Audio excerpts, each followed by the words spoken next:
Hello everyone. So बेटा in this video we'll do BBCCT 111 के important questions. तो इसमें हम करेंगे बेटा इस सब्जेक्ट के इम्पॉर्टेंट क्वेश्चंस जो कि हमारे एग्जामिनेशन पॉइंट ऑफ व्यू से बहुत इंपॉर्टेंट है।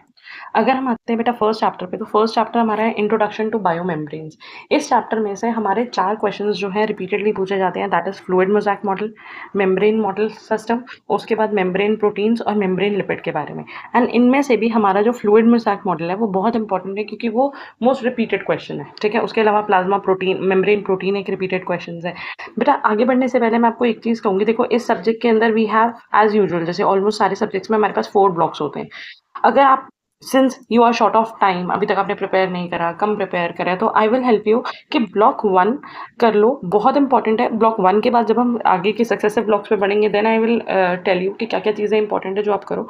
ब्लॉक 1 इटसेल्फ बेटा इज सो इंपॉर्टेंट कि ब्लॉक 1 आपको नियरली 30 to 35 मार्क्स सिक्योर करने में हेल्प कर सकता है। ठीक है, ब्लॉक 1 के मिनिमम 20 मार्क्स के क्वेश्चन पेपर में देखे गए हैं और मैक्सिमम 35 मार्क्स के क्वेश्चन पेपर में देखे गए हैं। तो उस पर्सपेक्ट से आप मान सकते हो कि ये वाला जो ब्लॉक है वो बहुत इंपॉर्टेंट है। एंड अपार्ट फ्रॉम दैट ये ब्लॉक इजी है, it is not that difficult. Okay, so without wasting time and yes, जो भी हम क्वेश्चन यहाँ पे डिस्कस करेंगे I will make a list of those question and will provide that in the YouTube shorts. तो आपको वहाँ से if you only want to see the questions की कौन कौन से क्वेश्चन इंपॉर्टेंट है आप वो देख सकते हो। If you want to go through the explanation as well, so let us continue. तो सबसे पहले बेटा हम सबसे इंपॉर्टेंट क्वेश्चन से स्टार्ट करेंगे, that is fluid mosaic model. So fluid mosaic model बेटा किसने दिया था? फ्लूइड मोज़ेक मॉडल हमें दिया था सिंगर एंड निकोलसन ने। ठीक है जी, fluid and mosaic model was given by Singer and Nicolson in the year 1972. This model was for the first time explained the structure of membrane proteins in agreement with the separate thermodynamics principle. इसने हमें membrane proteins कैसे arrange है, lipid और protein की basic arrangement कैसे है उसके बारे में बताया। This model emphasises 2 basic characteristics. ये मॉडल 2 कैरेक्टरिस्टिक को बताता है, एक तो mosaic sheets of lipids and proteins को, और दूसरा उसके डायनामिक फ्लूइड प्रॉपर्टीज को, कि लिपिड और प्रोटीन कैसे एक मोज़ेक अरेंजमेंट में, एक रैंडम अरेंजमेंट में प्रेजेंट है, और वो फ्लूइड प्रॉपर्टी क्योंकि उसके अंदर फ्लूइडिटी है, ये जो स्ट्रक्चर्स हैं ये थोड़े थोड़े मूव कर रहे हैं। तो biological membranes are form of lipid bilayer constitute mainly by phospholipid. तो बेटा यहाँ पे लिपिड जो होते हैं वो ज्यादातर मेनली कौन से होते हैं? Phospholipid. The lipid is organise in such a way that hydrophilic part जो होता है वो एक्सटीरियर में होता है और हाइड्रोफोबिक पार्ट जो होता है वो इंटीरियर में होता है। बेटा ये है इसका हाइड्रोफिलिक पार्ट, वाटर लविंग, और ये जो टेल है ये है हाइड्रोफोबिक पार्ट, वाटर हेटिंग। तो हम हमेशा इस तरीके से डायग्राम बनाते हैं ना, तो हाइड्रोफिलिक पार्ट बाहर की तरफ है, हाइड्रोफोबिक पार्ट अंदर की तरफ है। प्रोटीन जो है वो 2 लेयर में एम्बेडेड है, इंटेग्रल या फिर पेरिफेरल। इंटेग्रल का मतलब है, अगर आप ये यहाँ पे डायग्राम देखो, यस, इंटेग्रल प्रोटीन्स बेटा वो जो उसमें से पूरा उसके अंदर प्रेजेंट है। ठीक है, और पेरिफेरल जो सरफेस पे प्रेजेंट है। ठीक है, तो ये हो गए इंटेग्रल और ये हो गए पेरिफेरल। उसके अलावा बेटा ट्रांसमेम्ब्रेन प्रोटीन भी होते हैं जो इंटेग्रल है लेकिन दोनों तरफ से एक्सक्लूड आउट कर रहे हैं। सो इंटेग्रल प्रोटीन्स है, is a protein molecule assembly of protein molecule. Basically वो प्रोटीन मॉलिक्यूल या असेंबली जो परमानेंटली अटैच है बायोलॉजिकल मेम्ब्रेन से। पेरिफेरल प्रोटीन जो है वो एक्सटीरियर है, बाहर की तरफ लाई कर रहे हैं। These molecules attach to integral membrane proteins और penetrate the peripheral region. Integral membrane protein की बात करें तो वो स्पैन करते हैं मेम्ब्रेन को, मतलब वो पूरी मेम्ब्रेन को क्रॉस करते हुए बाहर निकल रहे होते हैं। वो पोर्स बनाने में और चैनल्स बनाने में हेल्प करते हैं जिसकी वजह से आयंस या पोलर मॉलिक्यूल्स मूव कर सकते हैं। बेटा मेम्ब्रेन जो है ना वो लिपिड से बनी हुई है, लिपिड और प्रोटीन हाइड्रोफोबिक होते हैं, तो इसमें से आयंस की मूवमेंट या वाटर की मूवमेंट नहीं हो पाती, तो उसके लिए बीच में पोर्स या चैनल्स का होना इंपॉर्टेंट है। नेक्स्ट है peripheral proteins perform diverse function. Peripheral protein का काम क्या है? वो एंजाइम, मेम्ब्रेन टारगेटिंग डोमेन या स्ट्रक्चरल डोमेन, मतलब जहाँ पे आके एंजाइम बाइंड कर रहा है, कोई लिगेंड बाइंड कर रहा है, तो उसकी तरह काम करते हैं। Mainly integral proteins and some lipids are attach to oligosaccharide. कभी कभी क्या होता है बेटा, ये प्रोटीन और लिपिड जो है वो किसी ओलिगोसैकेराइड, किसी कार्बोहाइड्रेट के साथ अटैच है। अगर कोई कार्बोहाइड्रेट प्रोटीन के साथ अटैच है तो उसको बोल देंगे ग्लाइकोप्रोटीन। अगर कोई कार्बोहाइड्रेट एंटिटी जो है वो लिपिड के साथ अटैच है तो उसको बोल देंगे ग्लाइकोलिपिड। ये जो कार्बोहाइड्रेट है, जो ओलिगोसैकेराइड्स है, ये इंपॉर्टेंट होते हैं सेल रिकॉग्निशन के लिए और सेल को अलाउ करते हैं एक दूसरे के साथ इंटरेक्ट करने के लिए। ठीक है, lipid and some proteins in the lipid layer are not stationary. Lipids जो होते हैं वो स्टेशनरी नहीं होते, उनकी मूवमेंट होती है, और कुछ प्रोटीन्स के अंदर भी थोड़ी बहुत मूवमेंट दिखती है। They frequently move laterally side to side. Lipid जो है वो साइड टू साइड भी मूव करते हैं और ट्रांसवर्सली, मतलब कि फ्लिप फ्लॉप।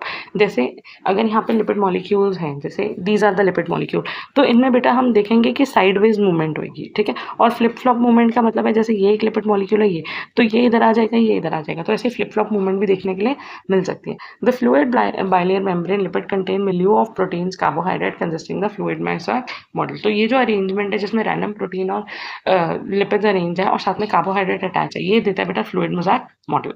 उसके बाद नेक्स्ट क्वेश्चन बेटा हमारा आता है मेम्ब्रेन मॉडल सिस्टम। तो अगर हम उसका पहले ब्रीफ देखिए, membrane structure and functions are highly complex and difficult to study in the cell. Membrane बहुत सारे अलग अलग स्ट्रक्चर्स में दिख रही है, अलग अलग फंक्शन परफॉर्म कर रही है, तो उसको स्टडी करना बहुत मुश्किल है। To overcome this problem many membrane model systems such as monolayer, bilayer and liposomes have been developed. उसको स्टडी करने के लिए अलग अलग मॉडल बनाए गए, जैसे मोनोलेयर मतलब single layer, bilayer two layer, liposomes होते हैं बेटा जो मिसल की तरह ही बनते हैं, ऐसे डबल लेयर होते हैं बट ऐसे सर्कुलर रिंग की तरह बन जाते हैं। ऐसे मॉडल्स डेवलप करेंगे जिससे हम रोल ऑफ कॉम्पोनेंट्स और मेम्ब्रेन्स को अच्छे तरीके से पढ़ सके। तो यहाँ से आप देख सकते हो कि मेम्ब्रेन मॉडल सिस्टम में मोनोलेयर जो होता है वो सिंगल लेयर ऑफ फॉस्फोलिपिड होता है, फॉस्फोलिपिड और बाकी एम्फीफिलिक मॉलिक्यूल। एम्फीफिलिक हो गए बेटा जो पोलर भी है, नॉन पोलर भी है, वाटर लविंग और लिपिड लविंग जो है। These monolayers of desire lipid composition are made with Langmuir trough. It is a thin layer of aqueous phase and movable barrier of one side of the trough to control the area of monolayer. यहाँ पे बीच में अगर आप देखोगे, इधर अगर आप diagram देखोगे तो यहाँ पे बेटा ये मोनोलेयर दी हुई है और साथ में मूवेबल रीजन भी दिया हुआ है जिससे इसकी जो मूवमेंट है वो हमें नजर आ सकती है। बाइलेयर में क्या करा गया, this mimic the lipid bilayer structure of biomembrane. Electrical measurements made on this system give useful information about ion channels और पोर। जब यहाँ की आयनिक एक्टिविटी को या इलेक्ट्रिकल एक्टिविटी को चेक करा गया तो उसकी वजह से आयन चैनल्स, पोर्स, कैरियर्स, इन सब के बारे में ज़्यादा अच्छे से पढ़ा। नेक्स्ट है बेटा लाइपोसोम्स। लाइपोसोम्स के अंदर क्या होता है, these are vesicle of lipid bilayer which include some volume. Lipid bilayer के मॉलिक्यूल्स हैं और इनके अंदर कुछ ना कुछ वॉल्यूम आ रही है। इसकी डायग्राम बच्चे यहाँ नहीं दी हुई। यूनिलैमुलर वेसिकल्स होते हैं और मल्टी लैमुलर वेसिकल्स होते हैं, ठीक है। यूनिलैमुलर मतलब सिंगल लिपिड बाइलेयर से बने होंगे और मल्टीपल जो है मल्टीपल कंसेंट्रिक बाइलेयर से बने होंगे। नेक्स्ट है लायोट्रोपिक क्रिस्टल। लायोट्रोपिक क्रिस्टल में क्या होता है बेटा, लार्ज नंबर ऑफ लिपिड्स जो होते हैं वो रेगुलर क्रिस्टल की तरह पैक हुए होते हैं और इससे हमें स्ट्रक्चर और अरेंजमेंट ऑफ लिपिड के बारे में पता चलता है। डायनामिक उनका मेम्ब्रेन के अंदर कैसे मूवमेंट हो रही है लिपिड और प्रोटीन की, वो पता चलता है। उसके बाद नेक्स्ट क्वेश्चन आ जाता है बेटा हमारा मेम्ब्रेन प्रोटीन्स के बारे में। मेम्ब्रेन प्रोटीन्स जो होते हैं वो बहुत अलग अलग टाइप के होते हैं। जैसे कि अगर मैं क्लासीफाई करूँ तो मेम्ब्रेन प्रोटीन्स जो हुए वो दो हुए, एक सरफेस प्रोटीन हो सकते हैं और एक ट्रांसमेम्ब्रेन प्रोटीन हो सकते हैं। सरफेस प्रोटीन मतलब कि पेरिफेरल प्रोटीन, ट्रांसमेम्ब्रेन जो मेम्ब्रेन को स्पैन करते हुए निकल रहे हैं। जो सरफेस प्रोटीन होते हैं वो इंट्रिंसिक भी हो सकते हैं, मतलब कि अंदर और बाहर एक्सट्रिंसिक भी हो सकते हैं, ठीक है। मतलब कि सिर्फ बाहर प्रेजेंट है तो एक्सट्रिंसिक, सरफेस पे लेकिन अंदर भी एम्बेडेड है तो वो इंट्रिंसिक। ट्रांसमेम्ब्रेन तो बेटा इंट्रिंसिक ही होंगे, अंदर ही होंगे। उसके बाद आ जाते हैं ट्रांसमेम्ब्रेन। ट्रांसमेम्ब्रेन प्रोटीन अगर मैं यहाँ पे लिखूँ, ट्रांसमेम्ब्रेन प्रोटीन जो होते हैं वो बेटा हमेशा क्या होते हैं, इंट्रिंसिक होते हैं। और इंट्रिंसिक के साथ ये तीन टाइप के हो सकते हैं, अल्फा बीटा या अल्फा बीटा। हो सकता है ये प्रोटीन सिर्फ अल्फा हेलिक्स से बने, अल्फा हेलिक्स से बने हो, या फिर बीटा चेन्स या बीटा प्लीटेड शीट्स जो होती हैं उस फॉर्म में हो, या फिर कुछ प्रोटीन जिसमें अल्फा और बीटा दोनों टाइप हो, ठीक है। और जब अल्फा बीटा वगैरह होते हैं तो फिर यहाँ ये मोनो ऑप्टिक, बायोऑप्टिक, पॉलीऑप्टिक हो सकते हैं कि एक ही अल्फा हेलिक्स है, दो अल्फा हेलिक्स है या उससे ज़्यादा अल्फा हेलिक्स है, ठीक है। सो लिपिड जो होते हैं वो हमें स्ट्रक्चर ऑफ बायोमेम्ब्रेन बताते हैं। Functional part is determined by protein. जो मेन फंक्शन है वो हमें किससे पता चल रहा है, प्रोटीन से। Membrane proteins are classified into 4 major categories. Membrane protein को 4 मेजर कैटेगरी में हमने डिवाइड करा है, ट्रांसपोर्टर, रिसेप्टर, एंजाइम और स्ट्रक्चरल प्रोटीन। मतलब वो प्रोटीन जो ट्रांसपोर्टर का काम कर रहे हैं या रिसेप्टर का या एंजाइम का या स्ट्रक्चरल प्रोटीन का। ये इसके अलावा कुछ प्रोटीन्स होते हैं जो होते हैं non constitutive protein. Non constitutive proteins क्या होते हैं बेटा, native of the membrane are release by immune cells और pathogen and inserted into other membrane. मतलब कि किसी इम्यून सेल से निकलने वाला कोई प्रोटीन, किसी पैथोजन से निकलने वाला प्रोटीन जो एक जगह से निकलेगा और जगह दूसरी मेम्ब्रेन के साथ बाइंड करेगा। Their purpose is to kill the target cell by disrupting the membrane. लेकिन अगर हम मेन 4 कैटेगरीज की बात करें, ट्रांसपोर्टर, रिसेप्टर, एंजाइम और स्ट्रक्चरल प्रोटीन, ठीक है। यहीं पे आपको उनका एक्सप्लेनेशन दिया हुआ है, ट्रांसपोर्टर, रिसेप्टर, एंजाइम, स्ट्रक्चरल और नॉन कॉन्स्टिट्यूटिव। ये सारे क्या होते हैं बेटा, ट्रांसमेम्ब्रेन प्रोटीन होते हैं मेनली। ओके तो ट्रांसमेम्ब्रेन प्रोटीन की अगर हम बात करें, एज द नेम सजेस्ट, ये जो प्रोटीन है वो स्पैन कर रहे हैं लिपिड लेयर को। ये with their water soluble and, इनका जो वाटर सोल्यूबल एंड होता है वो एक्सपोज होता है। जैसे अगर यहाँ पे एक लेयर है लिपिड की तो ये ट्रांसमेम्ब्रेन प्रोटीन इस तरीके से है, तो बेटा ये वाला जो पार्ट है वो क्या होगा, वाटर सोल्यूबल। ये वाला जो पार्ट होगा वो हाइड्रोफोबिक रीजन होगा, वो जो वाटर के साथ डिजोल्व नहीं होता या इंटरेक्ट नहीं करता। तो वो बेसिकली 2 फेज़ को हाइड्रोफिलिक और हाइड्रोफोबिक पार्ट को इंटरैक्ट करने में हेल्प कर रहे हैं। उसके अलावा अगर हम बात करें इंट्रिंसिक सरफेस बाउंड प्रोटीन, मैंने बताया था ना सरफेस प्रोटीन 2 तरीके के हैं, इंट्रिंसिक और एक्सट्रिंसिक। सरफेस बाउंड प्रोटीन की बात करें तो लिपिड बायलेयर पे सर्टेन पॉइंट्स में कोवलेंट लिंकेज से प्रोटीन्स ज्वाइंट होते हैं। दिस बाइंडिंग में भी हाइड्रोफोबिक पेप्टाइड या फैटी एसिड या फिर फॉस्फोलिपिड हो सकते हैं। एक्सट्रिंसिक में बेटा क्या हो जाएगा, एक्सट्रिंसिक में हो जाएगा कि extrinsic protein are permanent extra membraneous subunit of transmembrane protein, मतलब ये बाहर की तरफ जो मेम्ब्रेन निकल रही है, मेम्ब्रेन के बाहर प्रेजेंट है। उसके बाद ट्रांसमेम्ब्रेन प्रोटीन की बात करें, कभी कभी बेटा वो स्पैन करते हैं मेम्ब्रेन को ईदर वंस और मल्टीपल नंबर ऑफ टाइम्स, ठीक है, एक से ज्यादा बार भी। The membrane spanning domains alpha helix भी हो सकता है या बीटा स्ट्रैंड भी हो सकते हैं या दोनों हो सकते हैं। उसके बेसिस पे हम सेकेंडरी स्ट्रक्चर को क्लासीफाई कर देते हैं। तो अगर हम बात करें अल्फा टाइप की, one or more segment of alpha helices present होते हैं, ठीक है। बीटा टाइप के, उसमें बीटा स्ट्रैंड्स प्रेजेंट होते हैं जो लिपिड लेयर में से स्पैन कर रहे होते हैं। और अल्फा बीटा में majority of alpha type protein have extra membranous domains either on one or both side. Such proteins are alpha beta type, मतलब उसमें क्या होता है, दोनों तरफ से अल्फा प्रोटीन निकल रहा होता है, हो सकता है बीच में बीटा हो। और यहाँ पे आप देखोगे तो ये बना हुआ हमारे पास बायोप्टिक, पॉलीऑप्टिक और बीटा टाइप, ठीक है। बायोप्टिक में मतलब कि उसके दो तरफ से निकल रहा है, पॉलीऑप्टिक में एक से ज़्यादा बार स्पैन करते हुए एक से ज़्यादा पॉइंट से बाहर निकल रहा है, और ये है आपका पॉलीऑप्टिक, सॉरी हाँ बीटा टाइप। अब बात करें तो बेटा हमारे पास आते हैं मेम्ब्रेन लिपिड। मेम्ब्रेन लिपिड की बात करें तो 5 मेजर लिपिड जो होते हैं वो प्रेजेंट होते हैं मेम्ब्रेन के अंदर। ग्लिसरोफॉस्फोलिपिड, स्फिंगोलिपिड, गैलेक्टोलिपिड, सल्फोलिपिड और स्टिरोल। इसमें से सबसे ज़्यादा इंपॉर्टेंट जो होते हैं ना, जो मैक्सिमम होते हैं बेटा, फॉस्फोलिपिड या ग्लिसरोफॉस्फोलिपिड आप बोल सकते हो, ठीक है। ग्लिसरोफॉस्फोलिपिड और फॉस्फोलिपिड जो होते हैं वो मोस्ट अबंडेंट होते हैं मेम्ब्रेन के अंदर, चाहे वो प्लांट हो, एनिमल हो या बैक्टीरिया हो। इसका ये एम्फीपैथिक मॉलिक्यूल है। एम्फीपैथिक मतलब जो वाटर लविंग, वाटर हीटिंग दोनों होते हैं। इनमें एक पोलर रीजन होता है जो वाटर के साथ इंटरेक्ट करता है जिसमें फॉस्फेट ग्रुप प्रेजेंट है, और दूसरा नॉन पोलर रीजन होता है जहाँ पे हाइड्रोकार्बन टेल जैसे कि फैटी एसिड्स वगैरह प्रेजेंट होते हैं। अगर आप इसके एग्जाम्पल याद करना चाहो तो इसके एग्जाम्पल में अगर पोलर हेड पे सीरीन, इथोनिलमीन, कोलिन, ग्लिसरोल लगा हो तो बेटा उसके बेसिस पे इसके अलग अलग नाम हो जाते हैं, जैसे फॉस्फेटेडिल इथोनिलमीन, फॉस्फेटेडिल सीरीन, फॉस्फेटेडिल इनोसिटोल, ये सारे नाम, ठीक है। नेक्स्ट आ जाते हैं बेटा स्फिंगोलिपिड्स पे। स्फिंगोलिपिड के अंदर क्या होता है, लाइक ग्लिसरोफॉस्फोलिपिड, स्फिंगोलिपिड भी एम्फीपैथिक है नेचर में, उनकी बैकबोन। लेकिन यहाँ पे अगर हम स्ट्रक्चर की बात करें, उनके पास क्या है, सेरामाइड है with a long chain of alcohol, sphingosine instead of glycerol. बेटा ग्लिसरोफॉस्फोलिपिड में ग्लिसरोल प्रेजेंट था, लेकिन यहाँ पे ग्लिसरोल प्रेजेंट नहीं है, यहाँ पे एक दूसरी शुगर प्रेजेंट है जिसको बोलते हैं स्फिंगोसिन।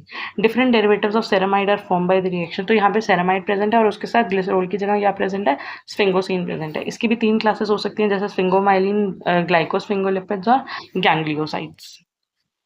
स्फिंगोमाइलिन की बात करें तो उनमें फॉस्फोकोलिन होता है या फॉस्फोइथेनामाइन होता है, और ये जो होते हैं ये इंपॉर्टेंट होते हैं। Deposition in the brain leads to anemic pick disease और ब्रेन डैमेज या अर्ली डेथ में मतलब इनको डिटेक्ट करा जा सकता है। ग्लाइकोस्फिंगोलिपिड्स जो होते हैं they consist of one or more sugar residues attach to the carbon of ceramide.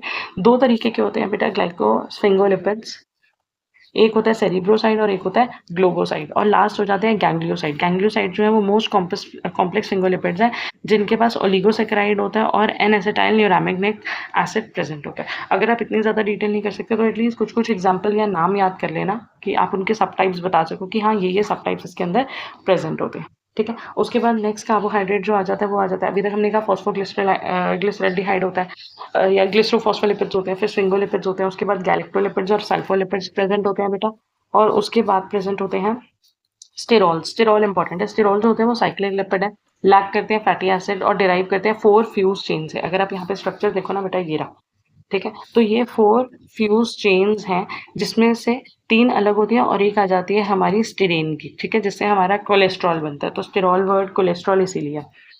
तो ये साइक्लिक लिपिड्स है, फैटी एसिड कंटेन करते हैं और डिराइव करते हैं 4 फ्यूज चेन से, जैसे कि साइक्लोपेंटेन वगैरह। स्टीरेन में 3 साइक्लोहेक्सेन रिंग्स होती हैं जो आपस में फ्यूज है, और उसके अलावा एक 4th रिंग जो होती है वो साइक्लोपेंटेन होती है। तो 3 साइक्लोहेक्सेन रिंग है और चौथी साइक्लोपेंटेन रिंग है। Molecule containing sterane rings are known as steroids, और इन्हीं मॉलिक्यूल्स को हम क्या बोलते हैं, steroids. Steroid containing hydroxyl group, अगर उनमें हाइड्रोक्सिल ग्रुप भी प्रेजेंट है तो उसको बोल देंगे स्टेरॉल। और इसका एक सबसे कॉमन एग्जाम्पल है कोलेस्ट्रॉल। कोलेस्ट्रॉल एक वो स्टेरॉल है जिसके अंदर 27 कार्बन प्रेजेंट होते हैं, जिसका मॉलिक्यूलर फॉर्मूला ये रहा। हाइड्रोक्सिल ग्रुप जो होता है कोलेस्ट्रॉल का वो उसका पोलर हेड बना रहा होता है, और बाकी का पार्ट जो होता है बेटा वो हाइड्रोफोबिक होता है, इसलिए ये मॉलिक्यूल भी क्या है, एम्फीपैथिक। सो ये थे हमारे चैप्टर 1 के इंपॉर्टेंट क्वेश्चन। नेक्स्ट आ जाते हैं बेटा चैप्टर नंबर 2 में। चैप्टर नंबर 2 में से जो इंपॉर्टेंट क्वेश्चन है freeze fracture technique and etching, उसके अलावा membrane asymmetry, critical packing parameter या सीएमसी पे क्वेश्चन आया हुआ है, मिसाइल्स पे क्वेश्चन आए हुए हैं, ठीक है। और and yes, membrane microdomain, lipid raft और कैवियोले पे क्वेश्चन आए हुए हैं। तो इनमें से लेकिन जो सबसे ज़्यादा इंपॉर्टेंट है वो FFTE है, freeze fracture technique and etching, और मेम्ब्रेन डोमेन्स और मेम्ब्रेन सिमेट्री, ये 3 इंपॉर्टेंट है। इंपॉर्टेंट एज एन क्योंकि इन पे क्वेश्चन ज़्यादा बार रिपीट देखे गए हैं।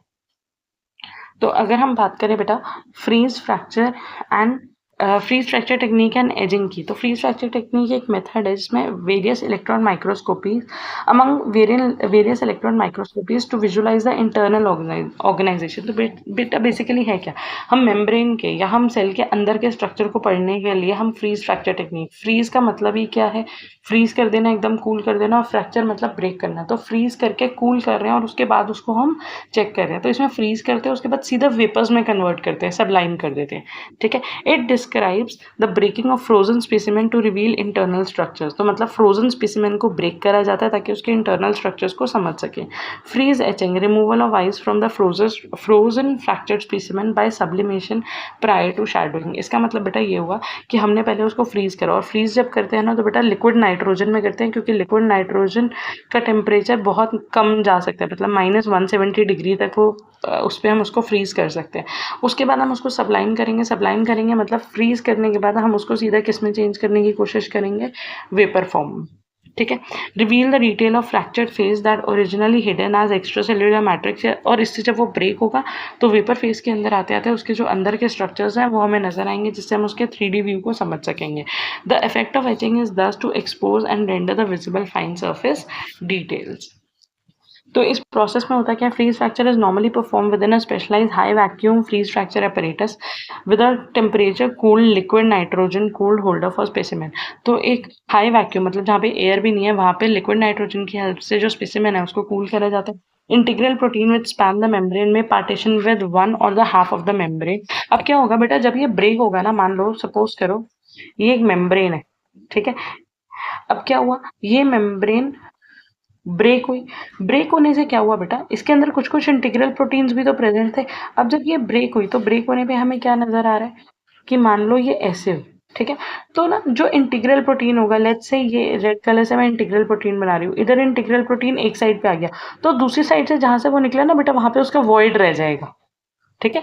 तो एक जो इंटीग्रल प्रोटीन है वो एक लेयर के साथ अगर बाहर आते हैं तो दूसरी जगह पे उसकी कॉम्प्लीमेंट्री पिट्स प्रेजेंट होती है, ओके। पार्टीशन विद वन, तो जो मेम्ब्रेन्स अंदर स्पैन कर रहे थे वो पार्टीशन हो जाएंगे वन और हाफ ऑफ द मेम्ब्रेन, किसी एक मेम्ब्रेन के साथ, जिसके साथ वो बाहर निकल जाएंगे और दूसरी साइड पे पिट्स डेवलप हो जाएंगी।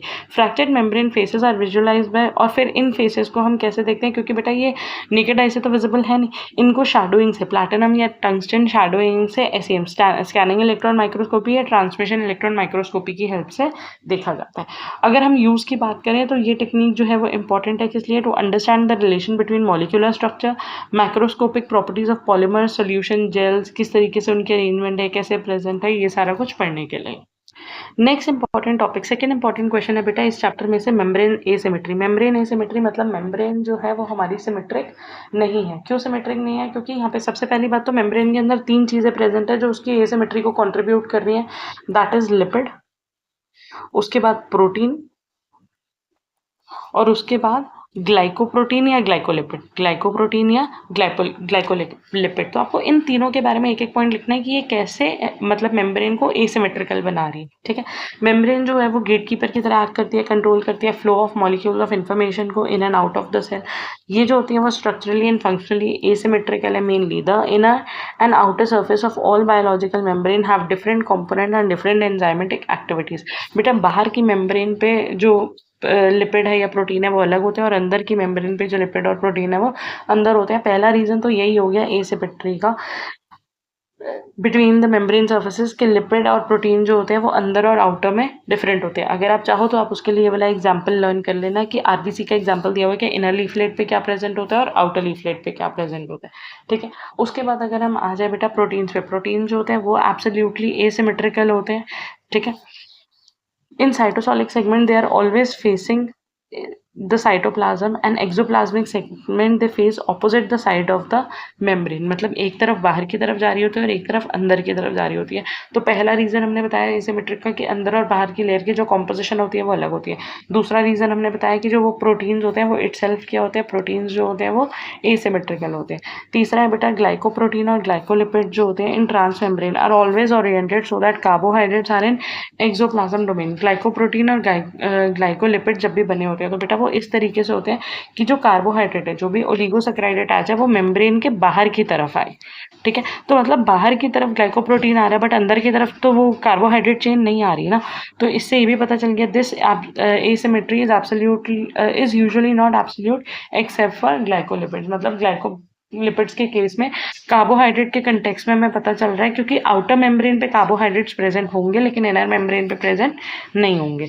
ठीक है, asymmetry is maintain by lack of transmembrane diffusion. ये जो एसिमेट्री है इसके मेंटेन होने का रीजन ये भी है कि प्रोटीन जो है वो एक मेम्ब्रेन से दूसरी मेम्ब्रेन में नहीं जा रहे। मेम्ब्रेन प्रोटीन एक मेम्ब्रेन से दूसरी क्योंकि बेटा बाहर प्रोटीन अलग है, ठीक है, अंदर प्रोटीन डिफरेंट है, बाहर प्रोटीन डिफरेंट है। अगर वो एक से दूसरी मेम्ब्रेन में जाते हैं तो हो सकता था कि सिमेट्री हो सके, लेकिन ये मूवमेंट नहीं हो रही इसलिए सिमेट्रिक नहीं हो रही। तो देयर आर 3 to 4 पॉइंट जो आप इस आंसर में से बना सकते हैं।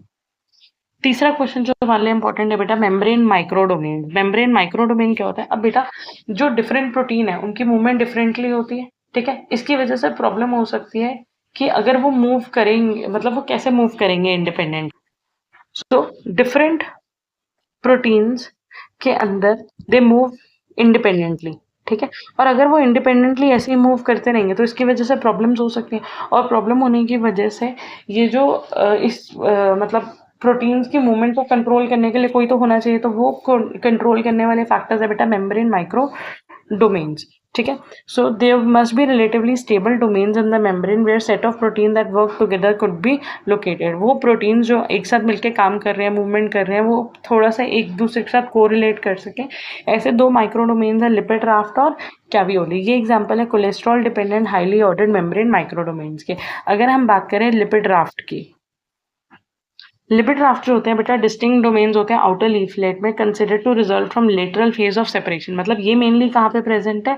आउटर लीफलेट में, बाहर के लीफलेट में प्रेजेंट है। ठीक है, consider to be lateral phase separation. Lateral phase separation बेटा ये जो साथ साथ वाले जो लिपिड है ना, ये एक दूसरे से थोड़े से अलग होंगे।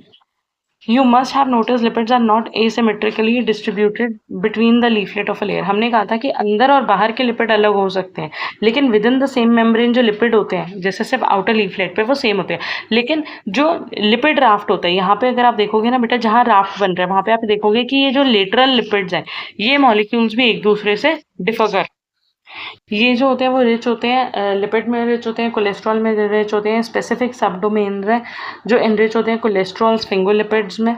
उसके बाद लिपिड राफ्ट्स जो होते हैं वो सिग्नलिंग प्लेटफॉर्म है जहाँ पे प्रोटीन्स कॉमनली इन्वॉल्व होते हैं रिसेप्शन या ट्रांसडक्शन के लिए, क्योंकि यही मेनली वो रीजन है जहाँ पे जो प्रोटीन्स हैं वो एक दूसरे के साथ कनेक्ट करके मूव करके काम कर सकते हैं। The uniqueness of lipid raft molecular composition is consistent with variety of functions. अलग अलग फंक्शन के लिए बेटा जो लिपिड राफ्ट के मॉलिक्यूल्स होंगे कि वहाँ पे कौन से कोलेस्ट्रॉल प्रेजेंट है, कौन से लिपिड प्रेजेंट है, वो स्पेसिफिक होगी।